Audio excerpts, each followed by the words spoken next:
guys, assalamualaikum and welcome again sa Amer TV. So ang pag-uusapan natin ngayon guys ay kung paano tayo makaredeem ng ating flight sa Cebu Pacific. So first, i-open natin itong Cebu Pacific application. So be sure na naka-install yan sa inyong cellphone guys. And then dapat meron na din tayong account sa Cebu Pacific. Okay, so i-refresh lang natin. Okay, so ngayon ang next na gagawin natin guys is pupunta tayo dito sa my account. Then i-select natin itong vouchers.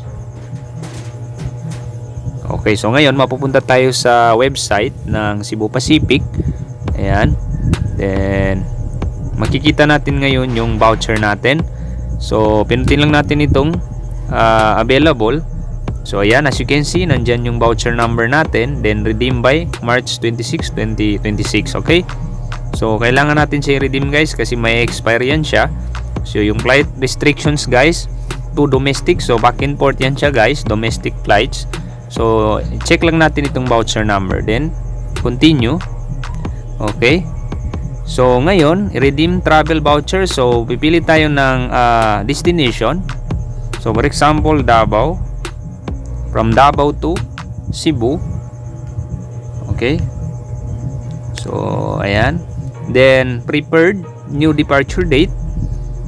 Okay, so kung anong date yung pipiliin natin. So let's say dito tayo sa January 20, 2025.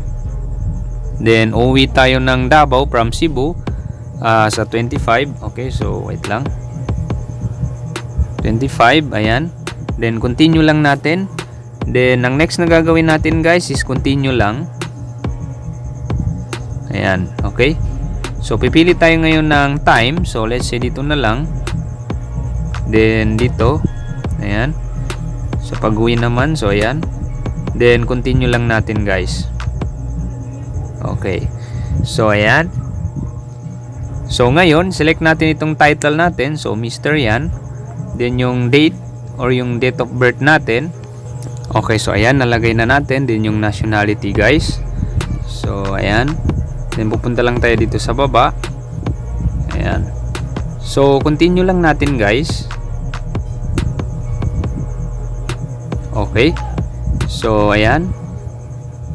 So nandito na tayo ngayon sa baggage. Okay, so as you can see, meron tayong included na baggage. So 20 kilos yan siya guys. So Davao to Cebu, then Cebu to Davao. Okay, so ayan. Okay, so save lang natin. Ayan. So no lang.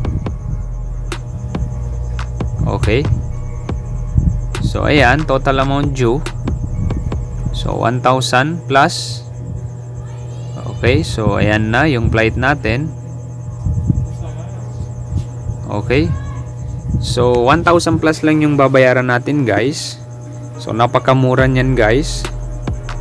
So meron na tayong 20 kilos na baggage. So i-check lang natin ito pag okay na. Okay, then continue lang.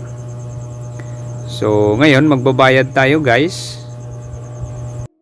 Okay, so halimbawa ang gagamitin natin guys sa payment natin is credit card. So ilagay lang natin dyan sa credit card. Then ilagay lang natin yung card number natin dito.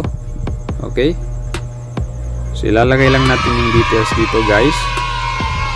Okay, so kung PayPal naman, okay, so connect natin yung ating PayPal. I-check lang natin yan, then submit now. Okay, so nakadepende na yan guys kung ano yung gagamitin natin.